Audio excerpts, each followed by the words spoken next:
Sometimes the sharpest attacks in Washington don't come with raised voices. They come wrapped in a compliment. During a recent hearing, Representative Brad Sherman delivered a line that landed with precision. I think Senator Rubio was wise, perhaps sometimes wiser than Secretary Rubio. That's not just a joke. That's a statement about transformation.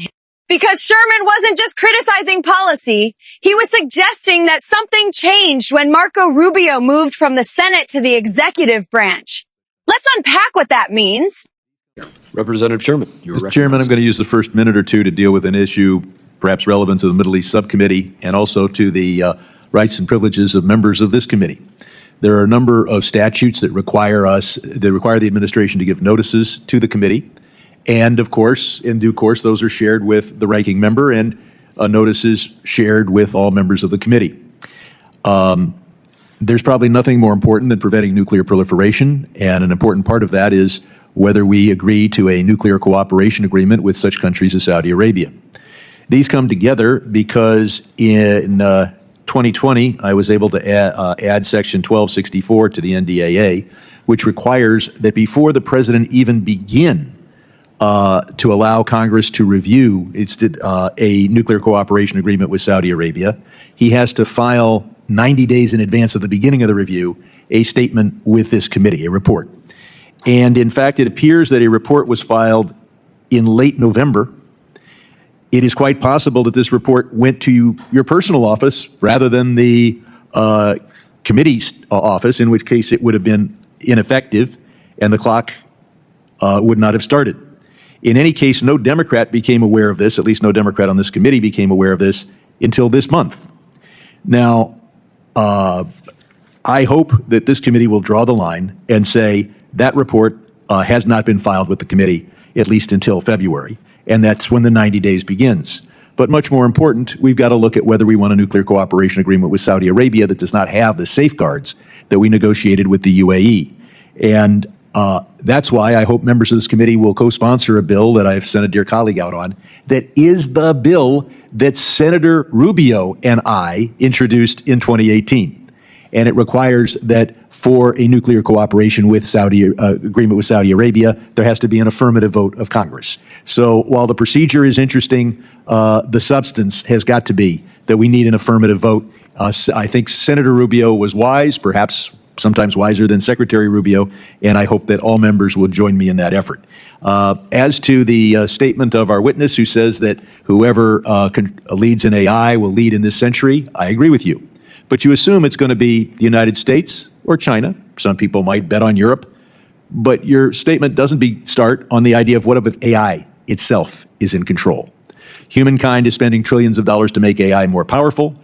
Virtually nothing, I would say nothing, is being spent to monitor for and prevent self-awareness, ambition, self-direction. I have a bill on that, and I hope my colleagues will join me to establish a research center to look at that. And in the meantime, I would commend to our witness the 2008 hearing that we conducted in this room that I chaired dealing with AI, using the Non-Proliferation Treaty as a model for what you should be negotiating with China with regard to making sure that AI is controllable. The movie industry is one of our biggest exports, and it's a multiplier because it sets the tone. It makes our other products interesting. It builds our name brand. It helps our foreign policy. It really influences and controls world culture. And yet our movies have to deal with a number of unfair barriers. Most importantly is in China, where only 40 movies are allowed every year to be in their theaters. We could limit China to only 40 electronic products or 40 toys. We have a situation in China where instead of the theater owner giving half the revenue, not even half the revenue, half the box office revenue, nothing for the popcorn, to the movie maker, it's sometimes as low as 20%. Australia and Canada have local content provisions. What steps are you taking so that our trading partners will fairly treat the movie exports? Thank you for the question, Congressman. There's a lot of topics that you touched upon there. So on your concerns about nuclear, that obviously falls under the remit of my colleague, Undersecretary Donano, who oversees 123 agreements. With respect to your comment on AI, our policy is we are very concerned about the landscape getting quite competitive between the U.S. and China. And so our policy is to accelerate innovation through tax incentive, energy dominance, and deregulation that allows accelerating the build-out in the U.S. My question is humankind versus AI, not China versus the U.S. If the U.S. beats China, but AI itself is in control, as I told to one Chinese diplomat, the machines that destroy humankind will be designed in Silicon Valley, not in Shanghai. Therefore, we win. Congressman, I think you're articulating a hypothetical future where machines take control. What we do know today for sure is that China is racing to outpace us in AI innovation, and that the benefits of their AI progress flow directly to the People's Liberation Army. And that is a national security risk that we are not willing to take. And so our policy is to make sure that the US government stays in the lead. By at home, we want to accelerate innovation, and abroad, we want to encourage the adoption of American technology. Representative Self. When Rubio was a senator, he built a reputation as a foreign policy hawk with a strong emphasis on human rights, democratic norms, and pushing back against authoritarian regimes. He frequently spoke about moral clarity in American leadership abroad. No. As Secretary of State, he's defending policies that some critics argue are more transactional, more strategic, and less values-driven. Sherman's swipe implies this. Is Rubio constrained? Has he adapted to the administration's agenda? Or has he shifted priorities now that he's responsible for execution rather than rhetoric? That's the tension between legislative freedom and executive responsibility. In Congress, you can speak in ideals. In the cabinet, you have to defend decisions. And sometimes those decisions are messy. Sherman's remarks suggest that Rubio the senator might have challenged some of the very policies Rubio the secretary now defends. That's not unusual in Washington, but it is politically potent because it raises the question of consistency. When lawmakers move into executive roles, they often face a reality check. Intelligence briefings, diplomatic constraints, military considerations. Alliances that complicate clean moral lines, but critics argue that pragmatism shouldn't mean abandoning principles. Sherman's comment subtly asks, did the job change Rubio, or did power? There's also a broader dynamic at play here. Cabinet officials serve at the pleasure of the president. That means alignment matters. Public disagreement is rare. Internal debate may happen, but outwardly, unity is the rule. So when a former senator known for strong, independent rhetoric becomes the chief diplomat defending controversial moves, observers notice the contrast. And Sherman made sure that contrast was visible. Now, politically, this kind of line does two things. First, it appeals to moderates who respected Rubio's earlier stances.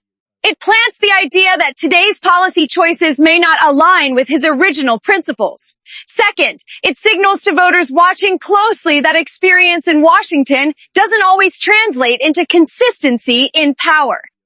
But here's the nuance. Serving as Secretary of State is fundamentally different from being a senator. A senator critiques. A secretary negotiates. A senator proposes. A secretary implements. The pressures are different. The trade-offs are sharper. The consequences are immediate. So is Sherman's line fair? Or is it political theater? That depends on how you view the policies in question. If you believe the administration is compromising too much in certain foreign relationships, then the contrast feels real. If you believe diplomacy requires flexibility and recalibration, then Rubio's shift may look like maturity rather than contradiction. But the reason this moment matters is simple. It reflects a larger debate about what American foreign policy should prioritize, ideals or outcomes, human rights or strategic alliances, consistency or adaptability, principle or pragmatism. Sherman's comment may have been brief, but it was carefully aimed. It wasn't about personality, it was about legacy. Because when public officials evolve in office, voters inevitably ask, is that growth or drift? And in Washington, perception can shape political futures as much as policy decisions. We'll see whether this becomes a recurring line of attack, because in politics, the most effective critiques are the ones that sound like praise. Stay informed. Stay engaged, and I'll see you in the next one.